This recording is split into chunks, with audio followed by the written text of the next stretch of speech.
బంగ్లాదేశ్ లో పార్లమెంట్ ఎన్నికల పోలింగ్ కొనసాగుతోంది. గత 15 ఏళ్లుగా అధికారంలో ఉన్న షేక్ హసీనా ప్రభుత్వం విద్యార్థి ఉద్యమంతో కూలిపోయిన తరువాత తొలిసారిగా ఎన్నికలు జరుగుతున్నాయి. 300 స్థానాలకు గాను ఒక అభ్యర్థి మరణంతో 299 స్థానాలకు ఎన్నికలు జరుగుతున్నాయి.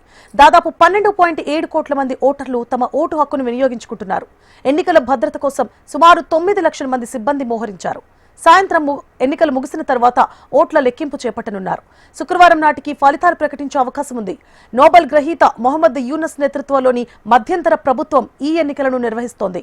బంగ్లాదేశ్ భవిష్యత్తుతో పాటు భారత్ కు కూడా అత్యంత కీలకంగా మారాయి ఈ ఎన్నికలు. ఈ ఎన్నికల్లో Bangladesh Nationalist party, Islamist party అయిన జమాతే ఇస్లామిక్ నేతృత్వంలోని కూటముల మధ్య ప్రధాన పోటీ నెలకొంది. 17 ఏళ్ల ప్రవాసం తర్వాత తిరిగి దేశానికి వచ్చిన తారిక్ రెహమాన్ బీఎన్సీకి నాయకత్వం వహిస్తూ ప్రధాని పదవికి ప్రధాన పోటీదారుగా ఉన్నారు.